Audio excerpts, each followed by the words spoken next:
Halo, welcome back to my YouTube channel. Sebelumnya, perkenalkan, saya Dewi Narwastu Sitorus. NIM saya adalah C0D024066.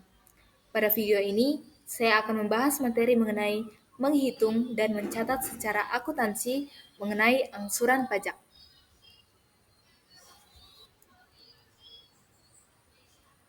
Pendahuluan, pajak penghasilan atau PPH seringkali menjadi beban finansial yang besar bagi perusahaan jika harus dilunasi sekaligus pada akhir tahun.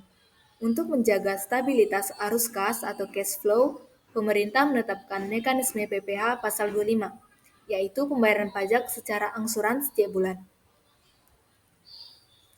Dasar hukum dan ketentuan umumnya sesuai dengan pasal 25 Undang-Undang PPH nomor 36 tahun 2008. Besarnya angsuran pajak dalam tahun pajak berjalan yang harus dibayar sendiri oleh wajib pajak untuk setiap bulan adalah sebesar pajak penghasilan yang terutang, menurut Surat Pemberitahuan atau SPT tahunan. Pajak penghasilan tahun pajak yang lalu dikurangi dengan kredit pajak.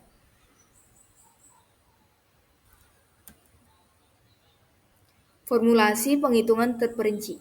Penghitungan dilakukan dengan langkah-langkah berikut. Yang pertama, identifikasi PPH terutang.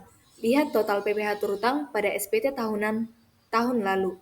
Yang kedua, pengurangan kredit pajak.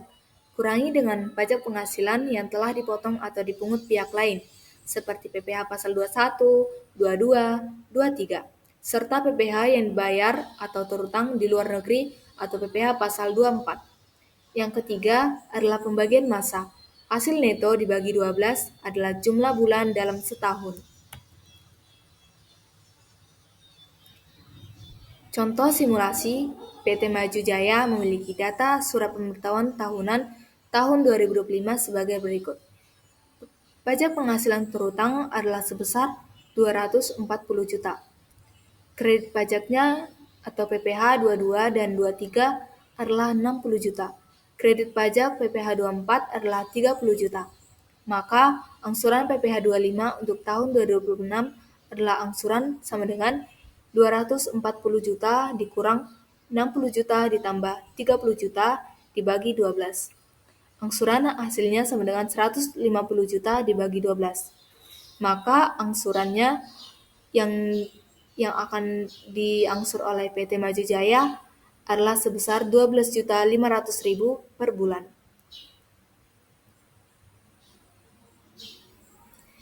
Ilustrasi kasus dan perhitungan fiskalnya.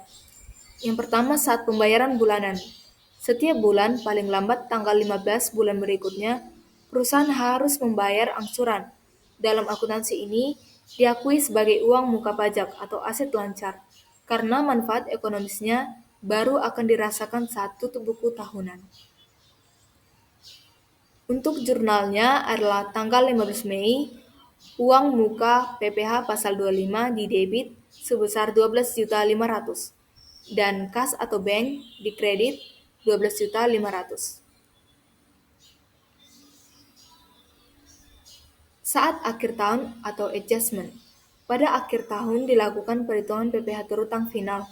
Total uang muka PPH 25 yang telah dibayar selama 12 bulan akan ditandingkan. Misalkan, total PPH terutang final setelah audit adalah 200 juta dan total angsuran PPH 25 yang sudah dibayar adalah 150 juta. 12.500 dikali 12.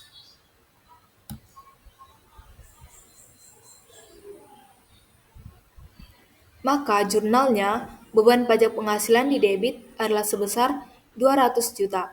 Uang muka PPH pasal 25 dikredit atau kredit pajak di kredit adalah 150 juta. Utang PPH pasal 29 kurang bayar adalah dikredit 50 juta.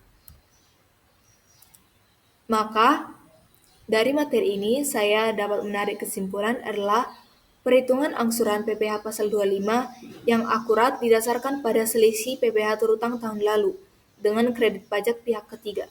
Secara akuntansi, kepatuhan dalam mencatat angsuran sebagai aset atau uang muka pajak sangat penting untuk menghindari overstage atau kelebihan pencatatan pada beban di tengah tahun berjalan, sehingga laporan keuangan memberikan informasi yang jujur bagi stakeholder.